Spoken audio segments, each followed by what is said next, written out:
Commissioner who is supposed to be representing us, the commissioners have 5 billion, 5.4 billion allocated to them. For what purpose, Right Honorable Speaker? And yet they are members of parliament who belong to committees. We restrain ourselves because we must work as parliament. But when members choose to be personal, it's not acceptable. Right Honorable Speaker, we restrain ourselves because we believe that we have a duty towards each other, even when we disagree. Humanitarian agents' offices and residential houses. Right Honorable Speaker, the African Humanitarian Agency is a specialized technical agency for the African Union, which is charged with the responsibility of coordination and provision of humanitarian responses to the affected member states. Right Honorable Speaker, as government, we bidded for this house to be headquartered here in competition against other countries. The agency presents the opportunity of employment for citizens, demand for local services like accommodation to visitors, advertising the country as an investment destination, 5 regional offices. The Ministry of Justice and Constitutional Affairs saved government Uganda shillings 2.7 trillion in financial year 2023-2024. Whereas the expansion of the judiciary to 25 operational high court circuits is commendable, it has created a serious challenge in regional office operations since they have not matched that expansion. It is increasingly becoming challenging to cope with all the required court appearances given the long distances of up to or over 300 kilometers from regional offices to respective courts. Moreover, with only one vehicle, and yet some regions have more than 4 high court circuits. In 2026, the Ministry expects an increase in cases requiring defending governments in courts relating to electoral petitions, which have a very serious time bearing. Currently, the Ministry does not have regional offices in the following 17 High Court circuits, and we have named them down here. The Ministry requires 8.337 billion to cater for rent, utilities, furniture and fittings, conferencing facilities, security equipment, power, among other utilities. Out of the required total amount of 8.337 billion, only 2 billion was provided, leaving a funding gap of 6.33 billion. It's our recommendation as a committee that this money be provided this financial year to enable the ministry properly dispense justice to the Ugandans. Number 5 is court awards, arrears, and compensation. The ministry is faced with an outstanding bill of 30.2 billion resulting from court awards and other compensations. Non-payment often results into the accumulation of interest, thus increasing the overall debt. Additionally, delays in paying individuals or business owners by government significantly hinders their ability to invest or operate effectively. The committee has learned that government has made an allocation of 4.5 billion to cater for ex gratia in the year 2025-2026, leaving a funding gap of 25.7 billion. We recommend that government prioritizes payment of court awards and arrears, reduce the principal amounts that attract interest by providing an additional 25.7 billion. Right Honorable Speaker, we have the 6th issue is cattle compensation to war debt claimants. Government agreed to compensate war debt claimants in Teso, Acholi, and Lango sub-regions for the loss of livestock and other properties during the insurgency in northern Uganda. The committee commends government for providing 40 billion shillings during the financial year 2024-2025 and an allocation of 80 billion in the financial year 2025-2026 for compensation of war debt claimants. However, the committee was informed that by the ministry that the total liability for cattle compensation verified by the Ministry of Justice after verification by the district officials amounts 521.698 billion.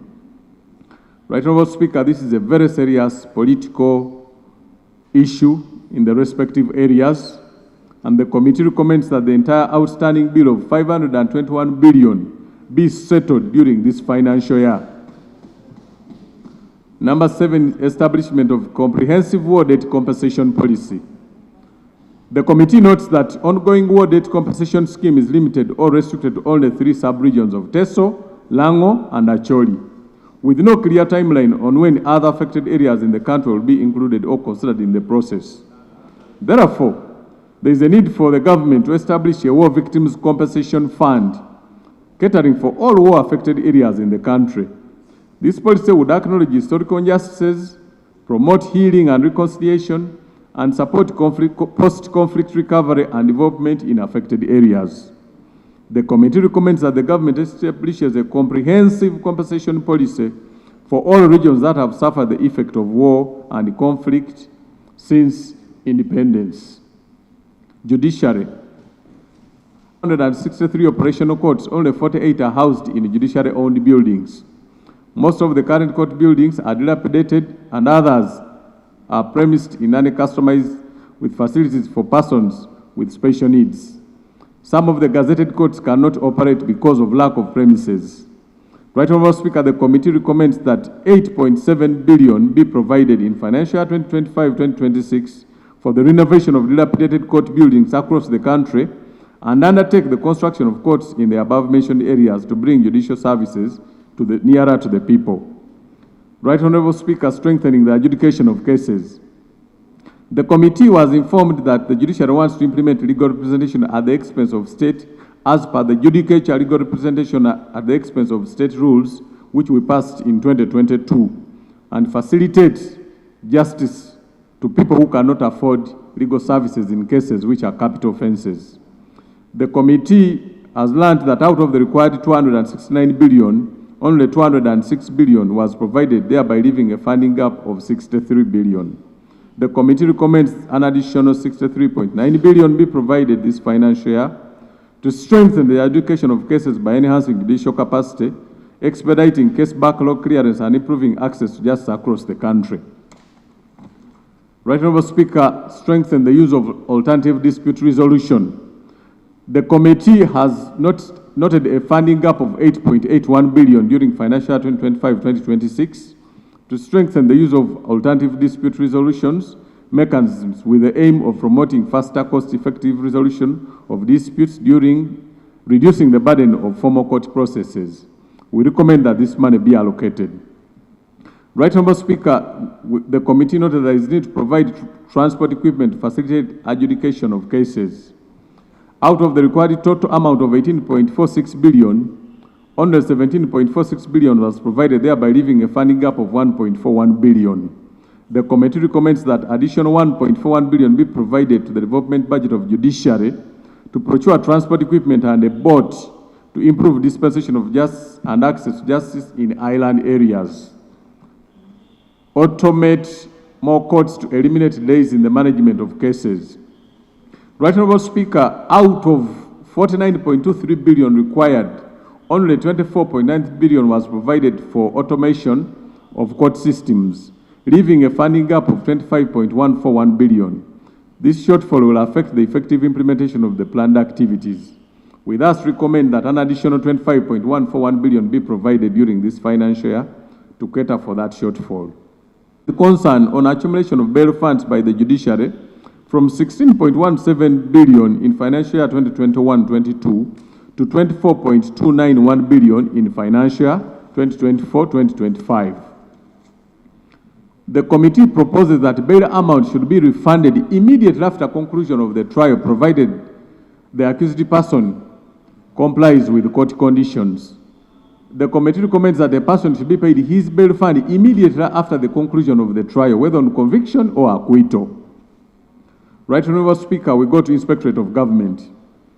There is need, the committee notes that the Inspectorate of Government requires funding to complete the construction of the head office.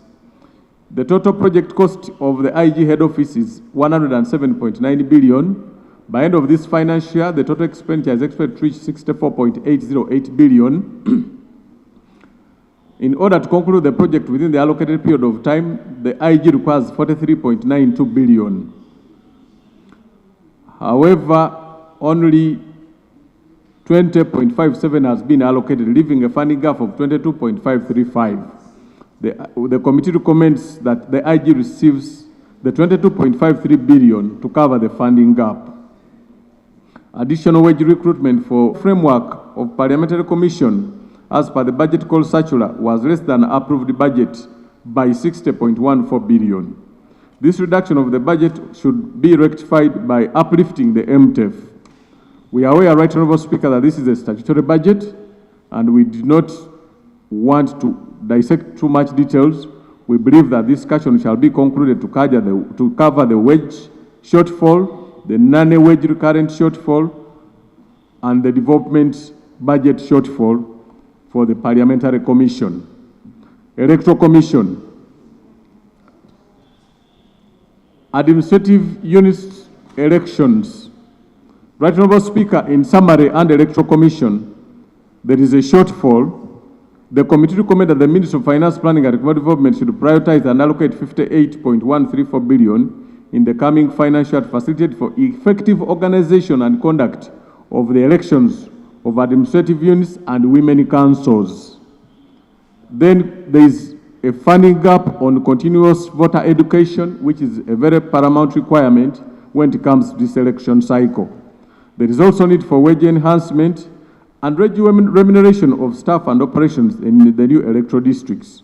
Right Honourable Speaker, the committee has recommended that funds be found to enable the Electoral Commission to organize sensible elections without challenges. The National Consultative Forum requires to facilitate activities for the year with 3.3 billion, but only 0.45 billion was provided. Right Honourable Speaker, we have included a list of the funding gaps under the Electoral Commission, which need to be taken care of. Law Development Center. Right Honourable Speaker, the Law Development Center requires funds to complete its multi-sectoral building, which it has started on. And this will save a lot of money that is being spent. And the Law Development Center has been provided with the government needs to provide 8.7 billion for the completion of the phase 4 of the multi-story building in this financial year. Right Honourable Speaker, Office of the Directorate of Public Prosecutions. The committee recommends an additional 5.6 billion be provided to the Office of the Director of Public Prosecutions to facilitate the recruitment of staff with the aim of increasing the scope of criminal prosecution across the country. Right Honourable Speaker, we increase the number of magistrates and judges, but we don't have prosecutors. So you find judicial officers seated without prosecutors. At the station, there is one prosecutor, and we need each prosecutor assigned to each judicial officer to dispense justice. Right Honourable Speaker, we have also made a recommendation that 10 billion be provided for the development budget of the Office of the DPP to construct their own up-country offices and residential premises. Right Honourable Speaker, in the interest of time, I'll go to the general recommendations.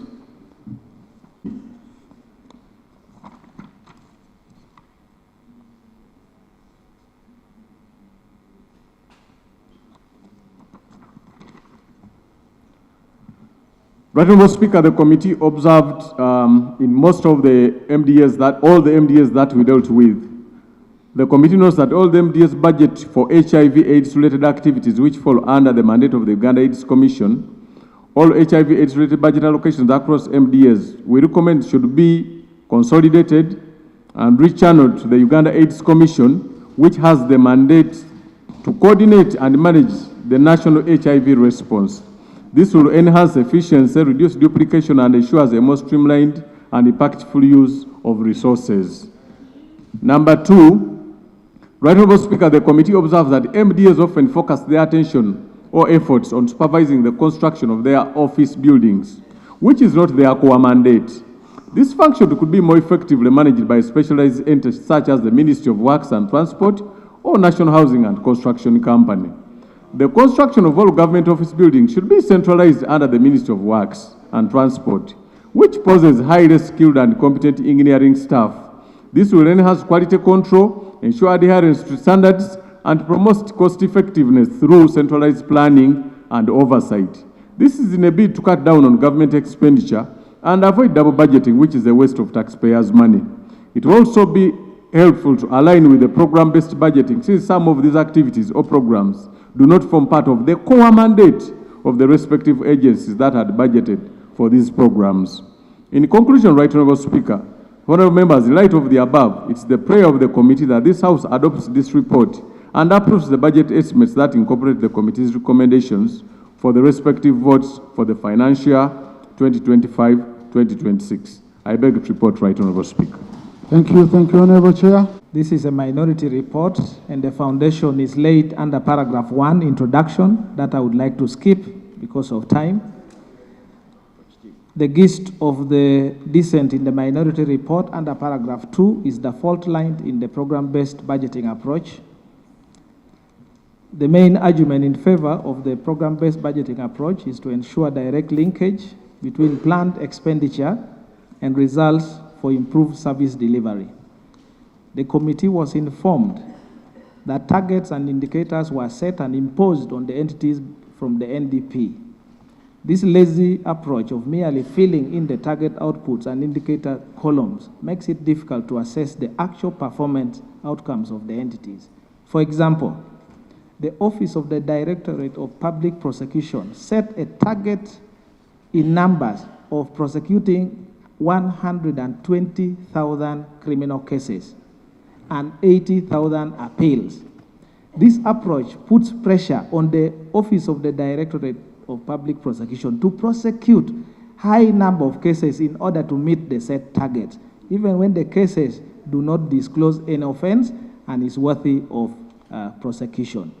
The use of numbers rather than percentages as indicators uniformly must be reviewed, as certain targets are better measured in percentages rather than in numbers and vice versa. Another big confusion, perhaps intentional, is the duplication of activities across different MDAs. Our recommendation on this for time is that the minority report recommends a comprehensive review of the monitoring, evaluation, and learning framework in the ministerial policy statements for the various MDAs to an acceptable SMART level. It is further recommended that the program-based budgeting be reviewed to align it with Vision 2040 and NDP 4 in its entirety. The second dissent areas is key policy areas identified for reform. Area number 1 is procurement method. The minority observed that one of the foundations for corruption in Uganda is embedded in the procurement plans.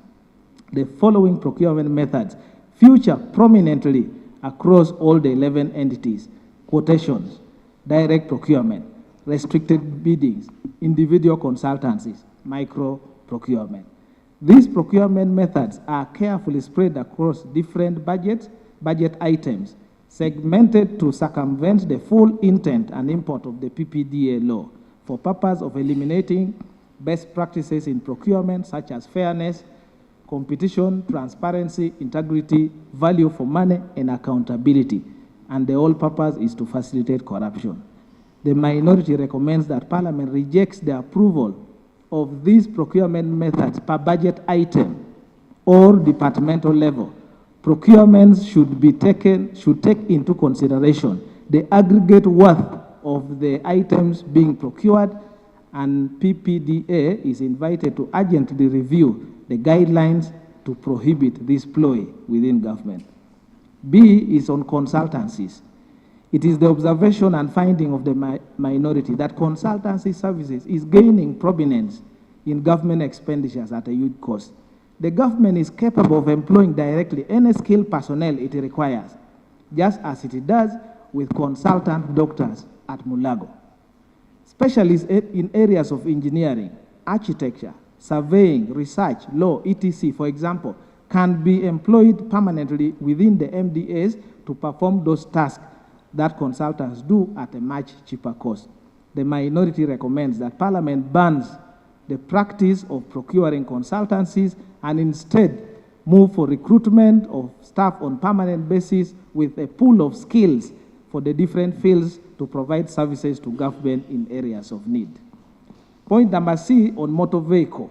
The policy of government is that vehicles are used for up to 1,000 kilometers or 5 years. Additionally, we have seen procurement of luxury cars that has become a competitive phenomenon within government. As a result, some officials in government allocate more than one government vehicle to themselves for use by their family members. The committee did not find any information from the vehicle manufacturers that says vehicles get obsolete at 250,000 kilometers or 5 years. The minority, therefore, observed that scenarios, further observed that scenarios of over-budgeting for replacement and acquisition of digital number plates are quite common. The MDAs have budgeted for 750,000 instead of the 150,000 for replacement of digital number plates. Digital number plates for new motor vehicles have also been budgeted for, yet a new vehicle is bought together with its number plate, which come fully registered. The minority recommends that procurement of motor vehicles by government be halted and no funds be approved for buying of new vehicles until a comprehensive review of motor vehicle policy is adopted with alternatives of best practices in acquisition, utilization, and disposal. The current allocation for purchase of vehicles in the budget be rebudgeted for to cater for specialized diagnosis and treatment machines for hospitals and adequate cancer drugs. Budget estimates for digital number plates must be revised downwards to the amount required of 150,000. Point number 3, donations. The minority observes the continuous allocation of huge budgets for donations. In most cases, the donation budget per office bearer is larger than the development budgets of a district local government, a hospital, or a university. Why allocate taxpayers' money to an individual rather than to a service area that benefits the general public? Why should an occupant of a public office, which office is charged with a duty to plan, budget, and deliver services to Ugandans, be given money to donate? Why not use your public office to donate the required policies and budgets to the health sector, to education, for treatment of kidney diseases, heart patients, education, etc.? The minority therefore recommend that all budgets for donations for the financial year 2025-2026 be rejected and government introduces a law to prohibit and criminalize donations out of public funds. C is printing and stationeries. I will just read the recommendation. The minority recommends that Parliament approves 50% of the proposed budget lines for printing and stationeries and require entities to rebudget the other 50% to unfunded priorities. It is government adopts digital mechanisms to eliminate the use of papers. Next is staff establishments. The minority observed that many MDAs have numerous vacancies in their approved staff structures. No significant allocations have been made to recruit staff to fill these positions. The big question then remains whether these vacant positions indeed requires filling. For example, the Parliamentary Commission was unable to avail the staff establishment to the committee. In fact, the Parliamentary Commission informed the committee that there will be no recruitment in Parliament in the financial year 2025-2026, although the Commission allocated money to an activity called CV screening in the budget estimate.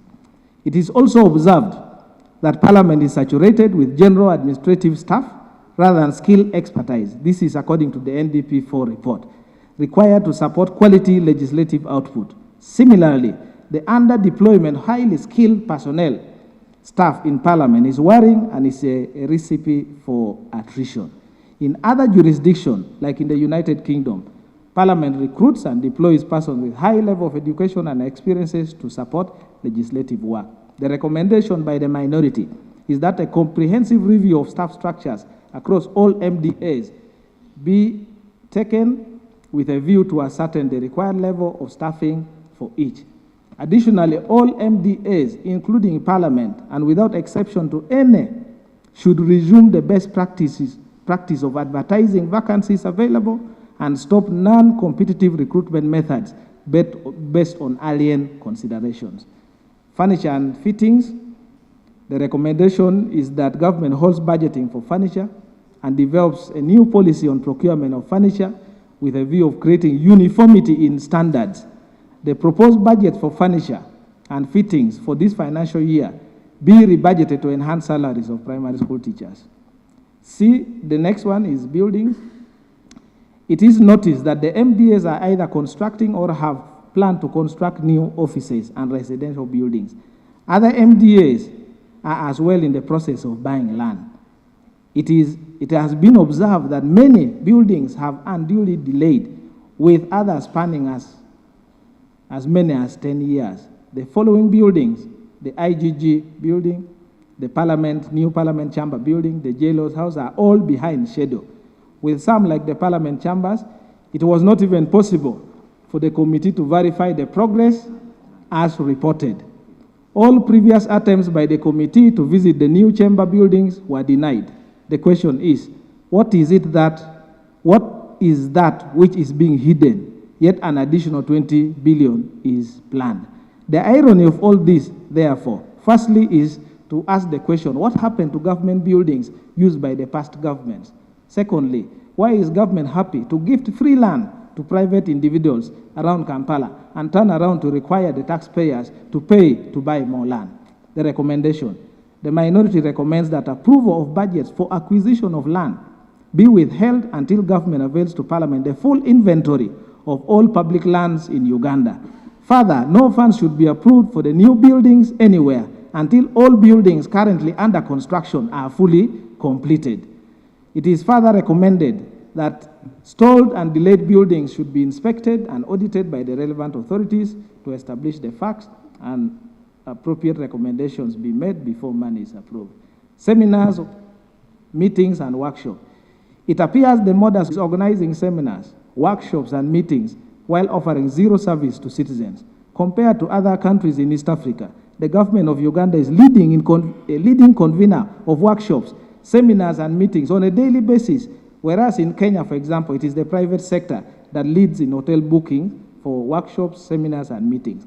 A serious government can't spend the entire week, Monday to Friday, organizing workshops, seminars, and meetings at the expense of direct services to citizens. The minority therefore recommends that government reviews the budget on workshops, seminars, and meetings with a view of scaling down and saving taxpayers' money with the associated idleness and wastefulness. The next is compensation of cattle in Lango, Acholi, and Teso. Minority recommends that government adopts a policy to pay all households a minimum uniform reparative payment of at least 6 cows per household, 2 oxen for draft, 2 cows for milk, nutrition, and 2 for livelihood security. If I may add, Mr. Speaker, the lack of milk in the entire Lango, Teso, and Acholi has given people opportunity to ridicule us in public, especially our ladies. People are asking our ladies that they don't have nyash, that they don't have what. How do we get this when we don't have milk to take? So it is recommended that government... Honorable Mpuuga, order. What is nyash? Share it very well. Mr. Speaker, nyash has been defined nyash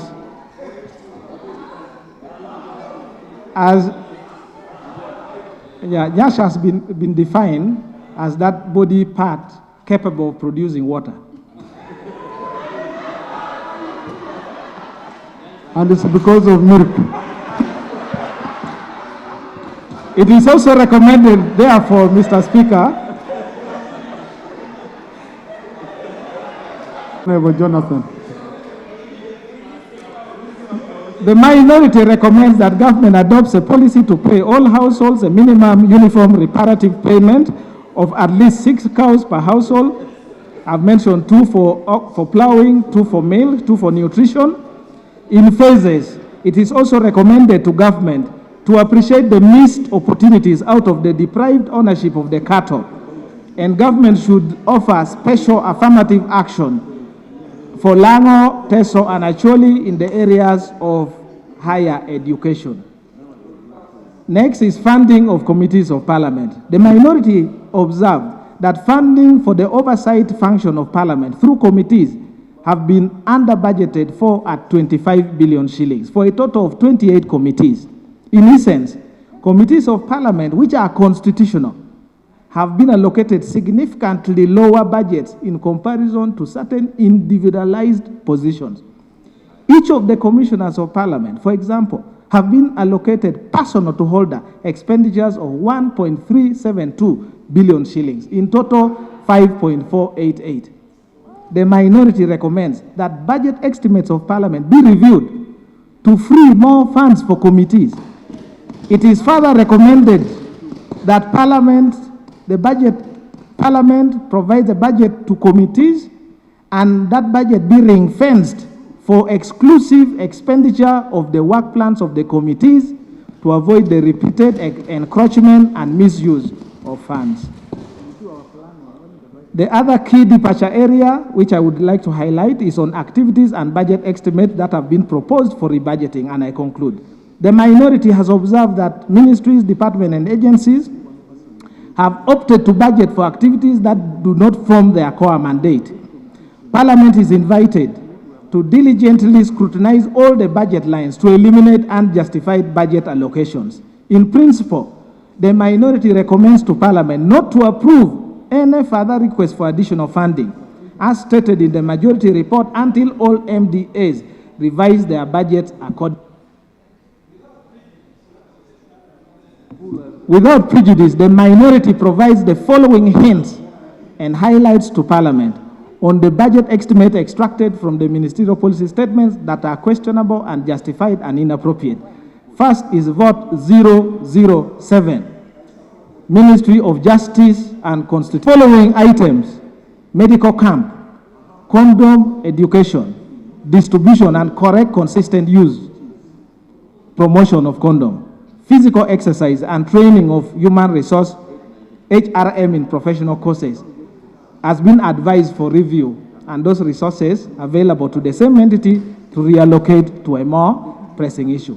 Vote 101, Judiciary, budget on donations and purchase of motor vehicles.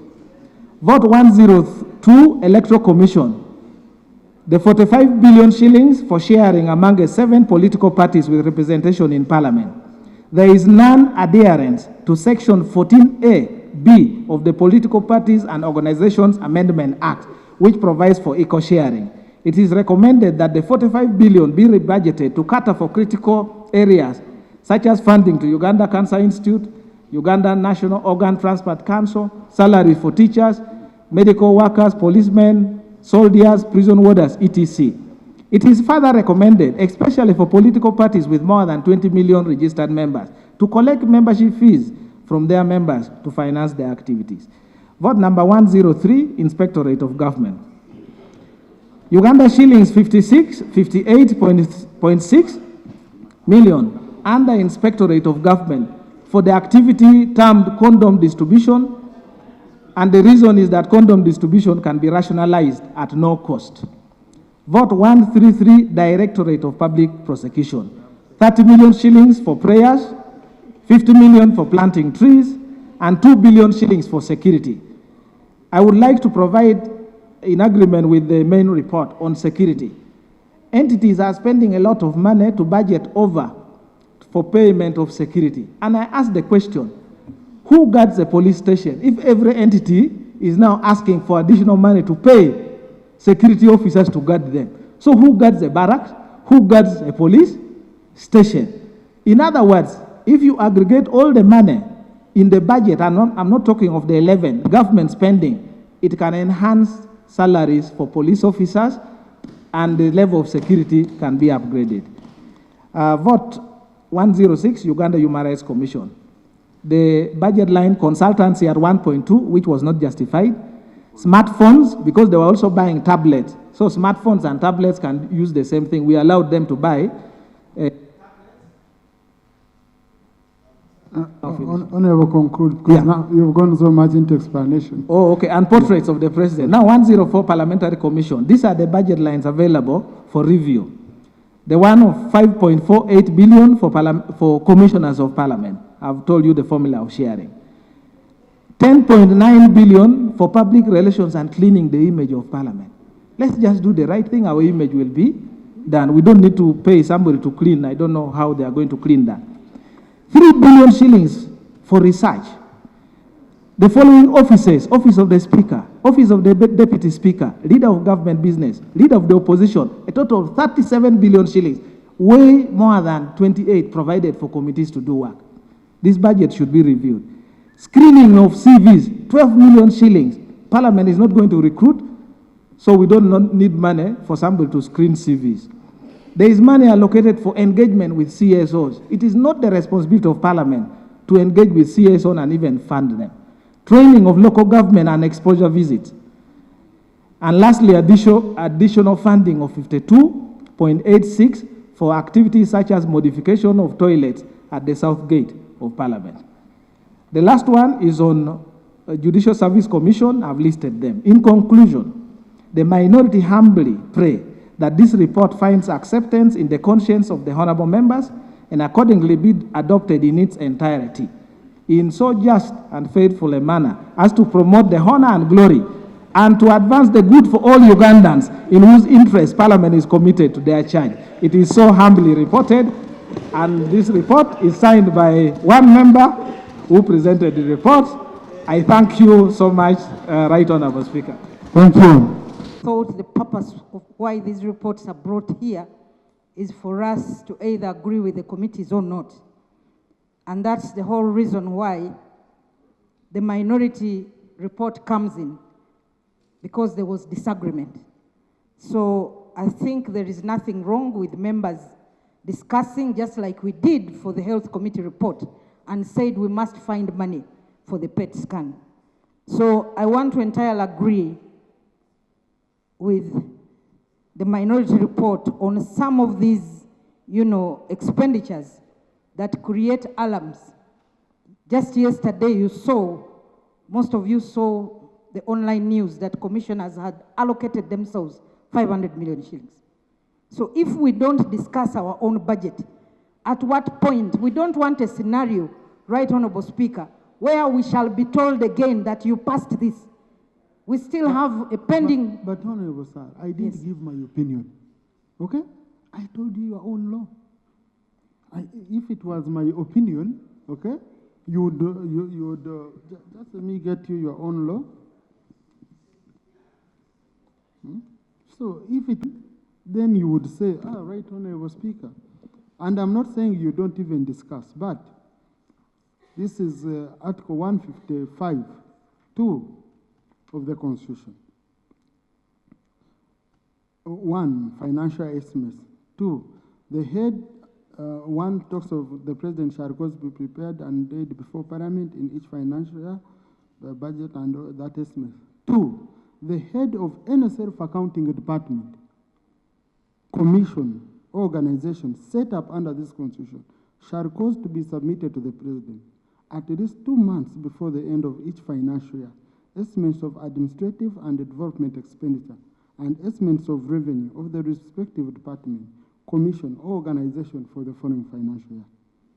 3, the estimates prepared under Clause 2 of this article shall be laid before Parliament by the President under Clause 1 of this article without revision, but with any recommendation that the government may have on them.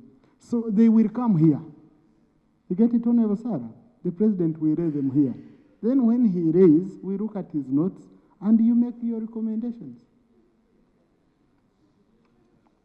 So it wasn't my opinion, it was what the law says. But continue, Honourable, and you're free to make your submission.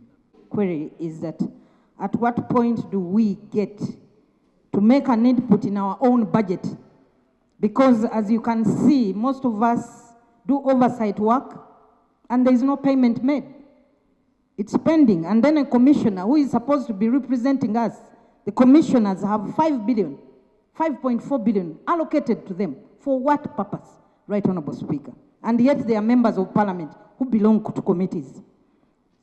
Right Honourable Speaker, the other issue that I wanted to raise, I have seen under the Electoral Commission, the Honourable Minister of Justice and Constitutional Affairs It is good for us to combine these elections because when we combine, we save money.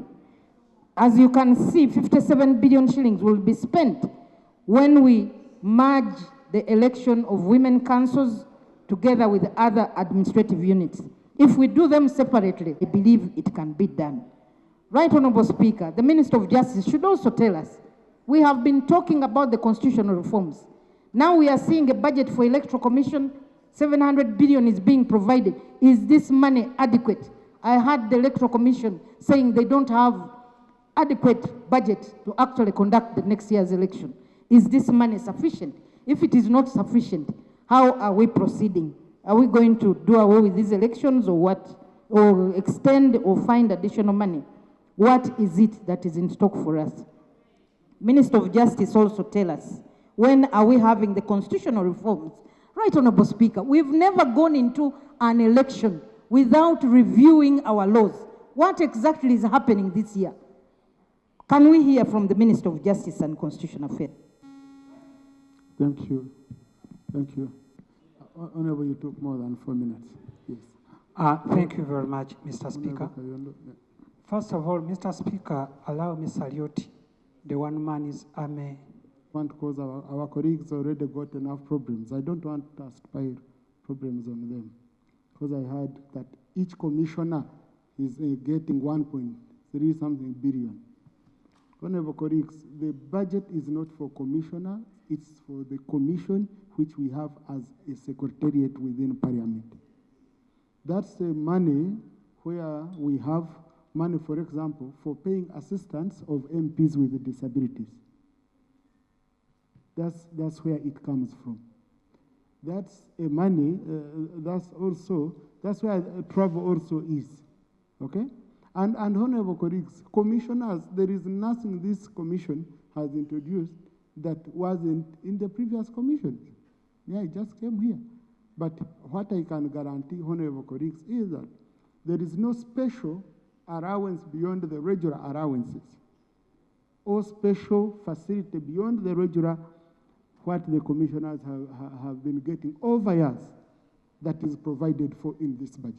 So I really don't want us to go out and we paint our colleagues in a bad way. This is a very sensitive period. We tarnish our colleagues, and I really usually feel bad when I see a colleague. When we say each commissioner, you get the budget of the whole commission, and then you say each commissioner getting this much. It's very unfortunate. Honorable Mpuuga, you wanted to clarify further on that? Well, right, Honorable Speaker, I think you've done just fortunate.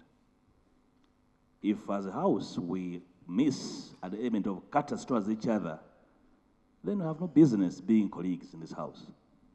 And somebody picks a microphone, whether he has read whatever rumor mongering on social media and makes it an issue of this House, and they speak in loud tone to appear as though they are authentic, they're unfortunate.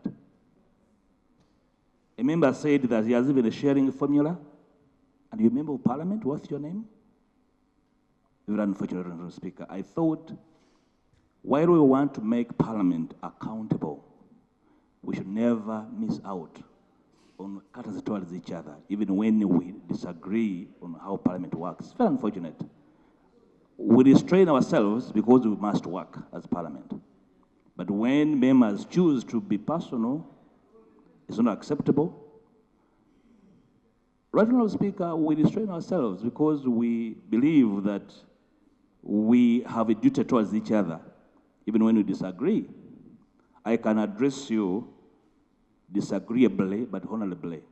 And I can never impute ill motive towards a member. Thank you.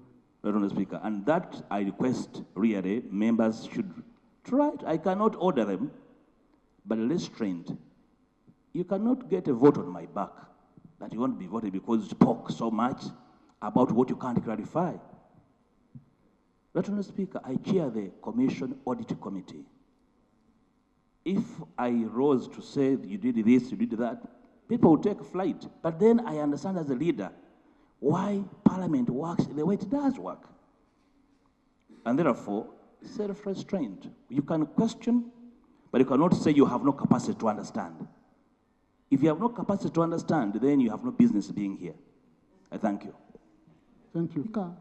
The Deputy Speaker, backbenchers, Leader of Opposition, Minister of Finance, Prime Minister, and all those are serviced by the Commission here. Okay? It has staff, it has obligations, and I want to confirm to members here that on what we propose to His Excellency the President, there is nothing like any special privilege or what for members. So, honorable colleagues,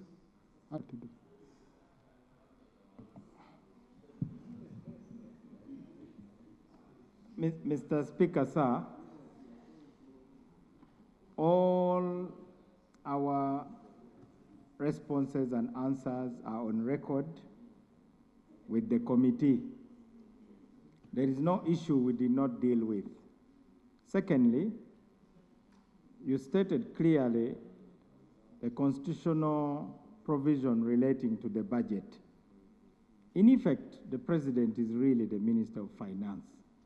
He only delegates the Minister of Finance to act on his behalf. Thirdly, when we come here as ministers, it is fair to presume that we have exhaustively discussed these budgets in cabinet. And the positions that we take in cabinet, we take them to the committees, and then the committees embed them in the reports. I wish to report, Mr. Speaker, sir, that when I appeared before the committee, I got feedback from the members. It is through that interaction that it's my duty as a minister to go back to the President, and if he sees me appearing in cabinet sweating and wounded from attacks from members, then I tell him we are not doing well. There are issues that have been raised. So during the cabinet meeting of yesterday, I put to him the question of cattle compensation, because the committee told me frankly that we are a big joke when it comes to cattle compensation. They blasted me. They said the people are getting the equivalent of a thigh of a cow, that we are giving meat, not cows. So I went back to the President and said, Mr. President, I put the proposal to the committee that we need, particularly for the most affected areas,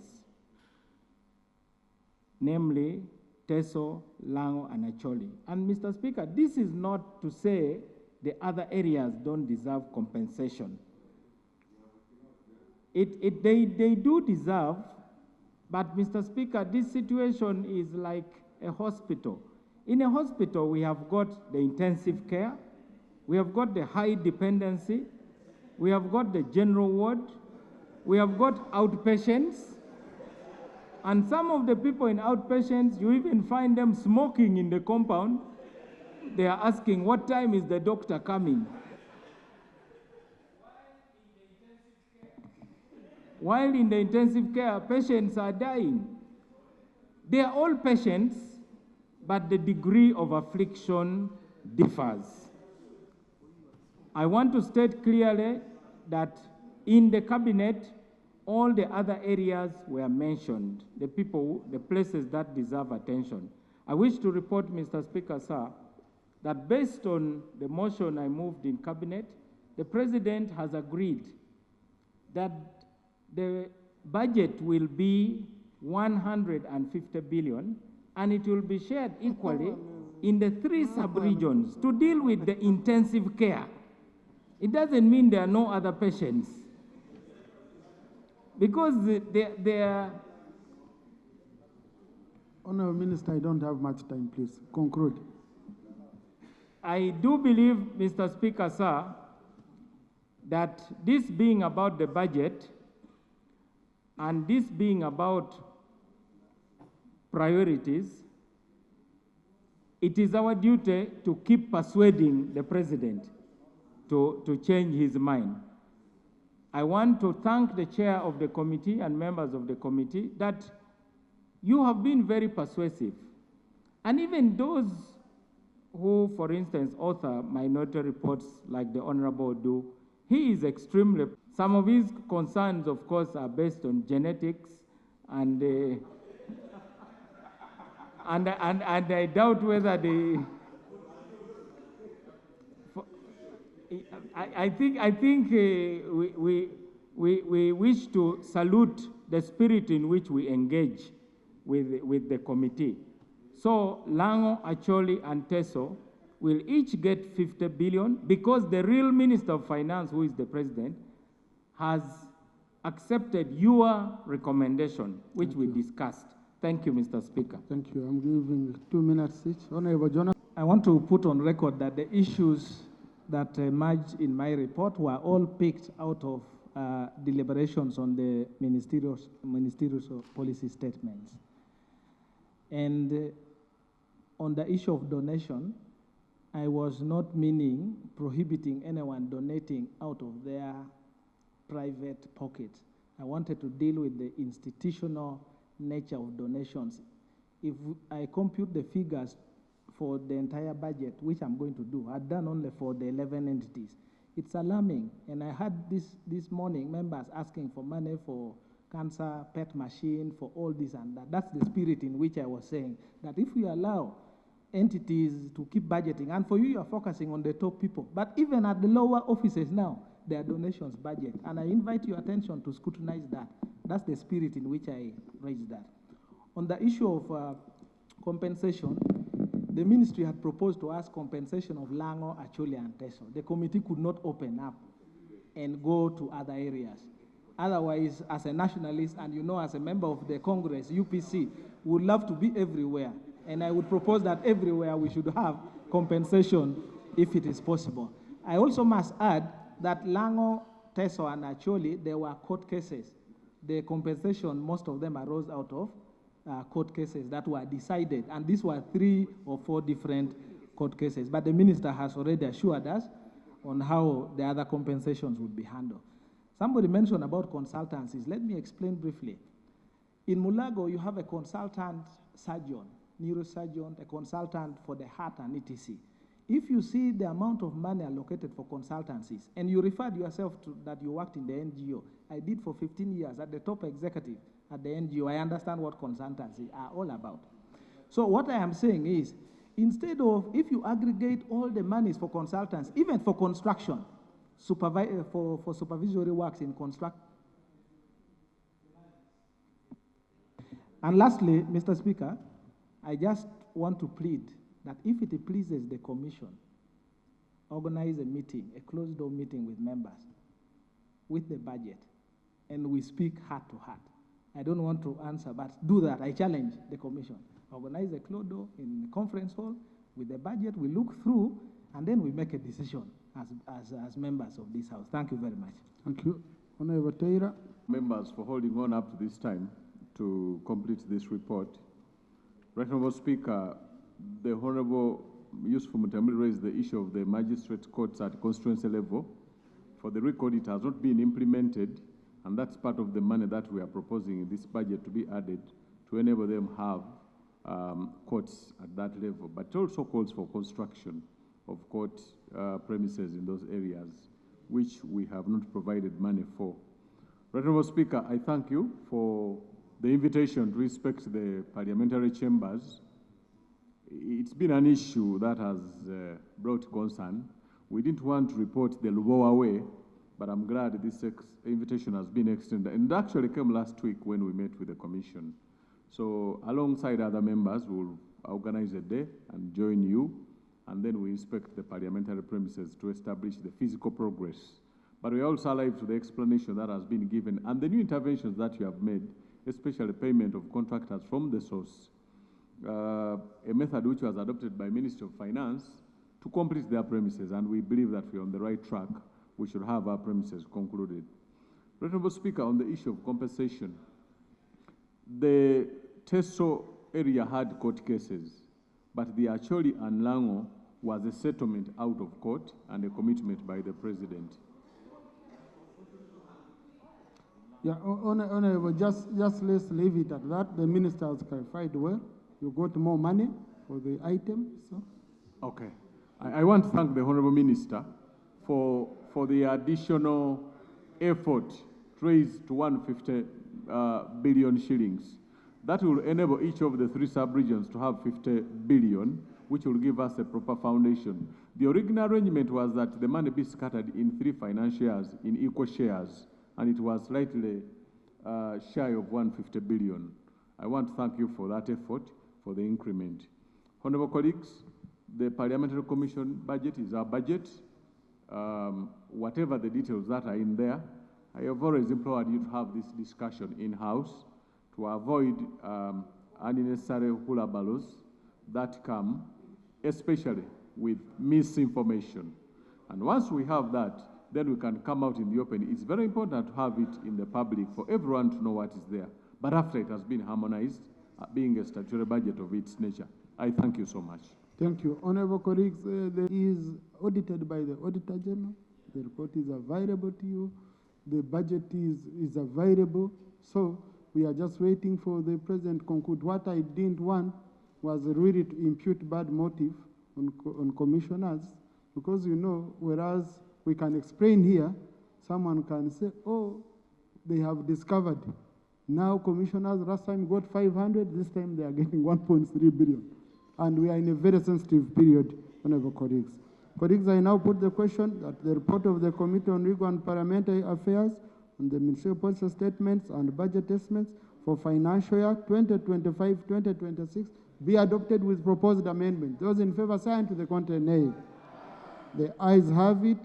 The report is referred, the recommendations are referred to the committee session for reconciliation and ensuring that indeed all issues that have come up were captured and consolidated by the Budget Committee.